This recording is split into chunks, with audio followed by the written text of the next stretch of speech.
ನಿತ್ಯ ನೂರಾರು ಕುರಿಗಳು ಹಾಗೂ ದನಕರುಗಳಿಗೆ ಜೀವನಾಡಿಯಾಗಿದ್ದ ಗೋಕಟ್ಟೆಗೆ ತಂತಿ ಬೇಲಿ ಹಾಕಿ ನೇಜಂತಿ ಕೆರೆಯ ಹಳ್ಳವನ್ನು ಒತ್ತುವರಿ ಮಾಡಿಕೊಳ್ಳುವುದರ ಜೊತೆಗೆ ಕಾರೇಹಳ್ಳಿಯಿಂದ ಬೆಜ್ಜಿಹಳ್ಳಿಗೆ ಹೋಗುವ ನಕಾಶೆ ರಸ್ತೆಗೆ ತಂತಿ ಬೇಲಿ ಹಾಕಿದ ಬೆಂಗಳೂರು ರಿಯಲ್ ಎಸ್ಟೇಟ್ ಉದ್ಯಮಿ. ಕಂಡು ಕಾಣದಂತಿರುವ ಕಂದಾಯ ಇಲಾಖೆ ವಿರುದ್ಧ ಸಿಡಿದಿದ್ದ ರೈತರ ಸಂಘ. ಗೋಕಟ್ಟೆಗೆ ಹಾಕಿರುವ ತಂತಿ ಬೇಲಿ ತೆರವುಗೊಳಿಸುವಂತೆ ಕರ್ನಾಟಕ ರೈತ ಸಂಘದ ಪ್ರಧಾನ ಕಾರ್ಯದರ್ಶಿ ನಾದೂರು ಕೆಂಚಪ್ಪ ಒತ್ತಾಯ. ಸಿರಾ ತಾಲೂಕಿನ ಹುಲಿಕುಂಟೆ ಹೋಬಳಿಯ ನೇಜಂತಿ ಸರ್ವೆ ನಂಬರ್ 19ರಲ್ಲಿ 20 ಎಕರೆ ಜಮೀನು ಖರೀದಿಸಿರುವ ಭೂಮಾಲೀಕ ಜಯಸಿಂಹ ಮತ್ತು ಇತರರು ಈ ಸರ್ವೆ ನಂಬರ್ನಲ್ಲಿ ಕಳೆದ 50 ವರ್ಷಗಳಿಂದ ಗೋಕಟ್ಟೆ ಇದ್ದು ನೇಜಂತಿ, ದ್ವಾರಣಕುಂಟೆ, ವಾಜರಹಳ್ಳಿ, ಕಾರೇಹಳ್ಳಿ ಗ್ರಾಮಗಳ ಸಾವಿರಾರು ಕುರಿಗಳಿಗೆ ನೀರು ಕುಡಿಯಲು ಈ ಗೋಕಟ್ಟೆಯೇ ಅವಲಂಬಿತವಾಗಿತ್ತು. ಇದೀಗ ಭೂಮಾಲೀಕ ತನ್ನ ಜಮೀನು ವ್ಯಾಪ್ತಿಯಲ್ಲಿ ಕಟ್ಟೆ ಬರುತ್ತದೆ, ಸರ್ವೆ ನಂಬರ್ 19ರಲ್ಲಿ ಯಾವುದೇ ಕಾಲುದಾರಿ ರಸ್ತೆ ಬರುವುದಿಲ್ಲ ಎಂದು ದೌರ್ಜನ್ಯ ಮಾಡಿ ಕಂದಾಯ ಇಲಾಖೆ ಅಧಿಕಾರಿಗಳ ಸಹಾಯದಿಂದ ತಂತಿ ಬೇಲಿ ಹಾಕಿ ಸ್ಥಳೀಯರ ಮೇಲೆ ದೌರ್ಜನ್ಯ ಮಾಡುತ್ತಿದ್ದಾನೆ ಎಂದು ರೈತ ಸಂಘದ ಪ್ರಧಾನ ಕಾರ್ಯದರ್ಶಿ ನಾದೂರು ಕೆಂಚಪ್ಪ ಆರೋಪಿಸಿದ್ದಾರೆ. ಯಾವುದೇ ಜಮೀನಿನಲ್ಲಿ ಗೋಕಟ್ಟೆ ಇದ್ದರೆ ಅದು ಸಾರ್ವಜನಿಕರ ದನಕರುಗಳ ಕುಡಿಯುವ ನೀರಿನ ಸಹಾಯಕ್ಕಾಗಿ ಇರುತ್ತದೆ. ಇಂತಹ ನಿಯಮಾವಳಿಗಳು ಕಂದಾಯ ಇಲಾಖೆಯ ಅಧಿಕಾರಿಗಳಿಗೂ ಗೊತ್ತಿದ್ದರೂ ಲ್ಯಾಂಡ್ ಮಾಫಿಯಾ ಜೊತೆ ಅಧಿಕಾರಿಗಳು ಕೈಜೋಡಿಸಿ ತಂತಿ ಬೇಲಿ ಹಾಕಲು ನೆರವಾಗಿದ್ದಾರೆ. ಇದಲ್ಲದೆ ಸರ್ಕಾರಿ ಹಳ್ಳ ಕೂಡ ಒತ್ತುವರಿ ಮಾಡಿ ತಂತಿ ಬೇಲಿ ಹಾಕಿರುವುದು ಅಧಿಕಾರಿಗಳ ತೀವ್ರ ನಿರ್ಲಕ್ಷ್ಯದ ಫಲ ಎಂದು ರೈತರು ಆರೋಪಿಸಿದ್ದಾರೆ. ಮಾನ್ಯ ಜಿಲ್ಲಾಧಿಕಾರಿಗಳು ತಕ್ಷಣ ಮಧ್ಯಪ್ರವೇಶಿಸಿ ಈ ಗೋಕಟ್ಟೆಗೆ ಹಾಕಿರುವ ತಂತಿ ಬೇಲಿ ತೆರವುಗೊಳಿಸಿ ಕುರಿ ದನಗಳಿಗೆ ನೀರು ಕುಡಿಯಲು ಅವಕಾಶ ಕಲ್ಪಿಸಬೇಕು ಎಂದು ಒತ್ತಾಯಿಸಿದ್ದಾರೆ. ಕರ್ನಾಟಕ ರೈತ ಸಂಘದ ನೇಜಂತಿ ಘಟಕದ ಅಧ್ಯಕ್ಷ ಗೋಪಾಲಕೃಷ್ಣ, ಸದಸ್ಯ ಲೋಕೇಶ್, ರೈತ ಮುಖಂಡರಾದ ನಾಗಣ್ಣ, ಸಾಹುಕಾರಪ್ಪ, ಕೃಷ್ಣಮೂರ್ತಿ, ಚಿಕ್ಕಣ್ಣ, ನಾಗಣ್ಣ, ಸರೋಜಮ್ಮ, ಮಂಜುಳಾ, ಕರಿಯಮ್ಮ, ಮಧು ಸೇರಿದಂತೆ ಹಲವಾರು ರೈತರು ಉಪಸ್ಥಿತರಿದ್ದರು.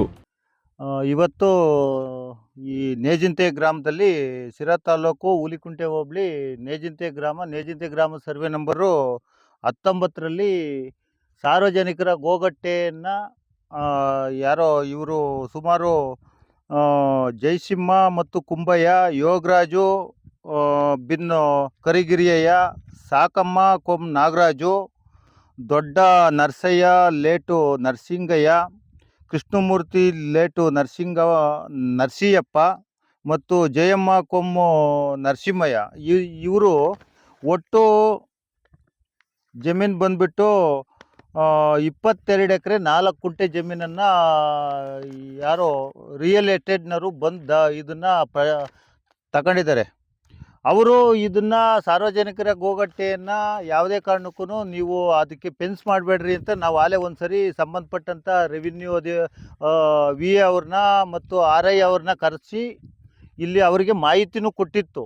ಆದರೂ ಕೂಡ ಇವರು ಈಗ ಅದನ್ನು ಅವ್ರ ಮಾತನ್ನು ರೆವಿನ್ಯೂ ಅಧಿಕಾರಿಗಳ ಮಾತನ್ನು ಧಿಕ್ಕರಿಸಿ ಇಲ್ಲಿ ಫೆನ್ಸ್ ಹಾಕೊಂಡಿದ್ದಾರೆ. ಇದ್ರ ಗೋಗಟ್ಟೆ ಮೂಲ ಉದ್ದೇಶ ಏನು ಅಂದರೆ ಮಳೆಗಾಲದಲ್ಲಿ ಈ ಭಾಗದಲ್ಲಿ ಸಾಕಷ್ಟು ಹಿಂದುಳಿದ ವರ್ಗದವರೇ ಇದ್ದಾರೆ ಮತ್ತು ಕುರಿಗಾಯಿಗಳು ಮತ್ತು ಈ ಭಾಗದ ಜಾನುವಾರುಗಳಿಗೆ ಕುಡಿಯೋಕ್ಕೆ ಇದೊಂದೇ ಗೋಗಟ್ಟೆ ಇರೋದು. ಇದು ಕೆರೆ ಇದೆ ಪಕ್ಕದಲ್ಲಿ. ಈ ಗೋಗಟ್ಟೆಯನ್ನು ಜಾನುವಾರುಗಳಿಗೆ ಮತ್ತು ಸಾರ್ವಜನಿಕರಿಗೆ ಉಪಯೋಗ ಆಗಲಿ ಅಂತಲೇ ಕಟ್ಟಿಸಿರೋದು.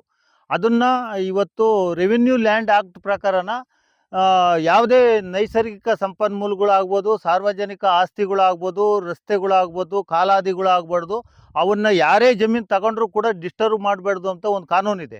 ಆ ಕಾನೂನನ್ನು ಉಲ್ಲಂಘನೆ ಮಾಡಿ ಇವರು ಇವತ್ತು ಫೆನ್ಸ್ ಹಾಕ್ಕೊಂಡಿದ್ದಾರೆ. ಏನು ಈ ಜಮೀನು ಮಾಲೀಕರು ಏನು ಒಂದು 4-5 ಜನ ಇದ್ದಾರೆ. ಇವರು ಆ ಕಡೆ ತುಮಕೂರು ಭಾಗದವರು ಅಂತ ಹೇಳ್ತಾರೆ ಈ ಸ್ಥಳೀಯರು, ಇವ್ರು ತಗೊಂಡಿರೋರು.